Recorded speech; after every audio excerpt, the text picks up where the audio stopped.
Cinema థియేటర్లు ముయ్యలేదు. నాకు తెలిసి మీకేమైనా తెలిసి ఉంటే చెప్పండి సార్, అప్పుడేదో థియేటర్లు మూసారని.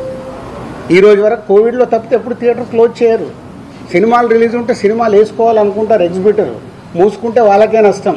ఆ రోజు ఆ మీటింగ్లో ఇంకొకటి కూడా నేను అండర్లైన్ చేసే వాళ్ళకి 56 రోజులు మేము షూటింగ్లు ఆపాం. మేము ఏమీ సాధించలేకపోయాం. నిర్మాతలుగా ఏదైనా సాధించగలిగితే నిర్మాతలే సాధించాలి. ఎందుకు? ఎవ్రీవేర్ మేమే ఉంటాం కాబట్టి. మాకే ధైర్యం లేదు. మీరు ఎక్కడికి వెళ్ళి అవుతారో అది సాధ్యం కాదు అంటే వాళ్ళందరూ ఏకీభవించడం జరిగింది. తర్వాత స్ప్రెడ్ అయింది.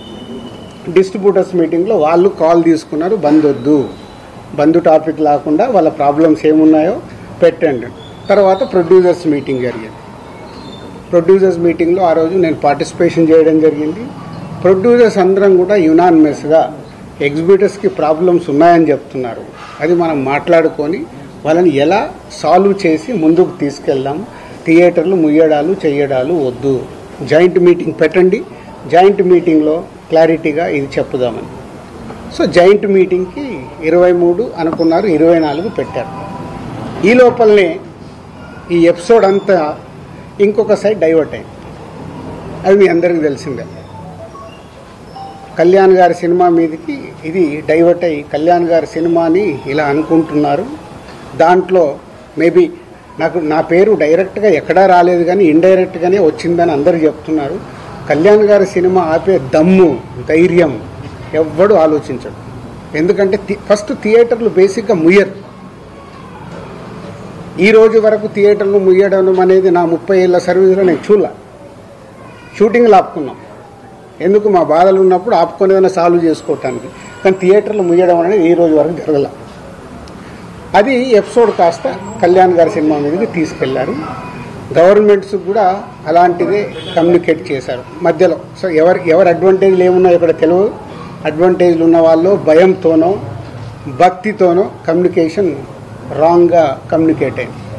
సో అప్పుడు దుర్గేష్ గారు మినిస్టర్ నాతో మాట్లాడడం జరిగింది. ఆ రోజు కూడా నేను చెప్పాను, సార్ థియేటర్లు ముయ్యరు, అది జరిగింది, జాయింట్ మీటింగ్ ఉంది, ఈ జాయింట్ మీటింగ్లో క్లారిటీ వచ్చేస్తుంది. జాయింట్ మీటింగ్తో అందరూ యునానిమస్గా ఒప్పేసుకొని క్లోజ్ చేశారు. బట్ ఈ లోపలనే గవర్నమెంట్ సైడ్ నుంచి గవర్నమెంట్కి వెళ్ళిన కమ్యూనికేషన్ వల్ల థియేటర్లు ఇట్లా కళ్యాణ్ గారి సినిమాని ఇలా టార్గెట్ చేస్తున్నారు, ఇలా అనేది ఒక రాంగ్ కమ్యూనికేషన్ అని నేను అనుకుంటున్నాను. మరి అది వాళ్ళకి రాంగ్గా వెళ్ళిందా రైట్గా వెళ్ళిందా నాకు తెలియదు. But my point of views wrong కమ్యూనికేషన్తో కళ్యాణ్ గారి సినిమా మీదకి తీసుకెళ్ళారు. మే 30 అప్పటికే భైరవం అనౌన్స్ అయింది. జూన్ 5 కమల్ హాసన్ గారి సినిమా అనౌన్స్ అయింది.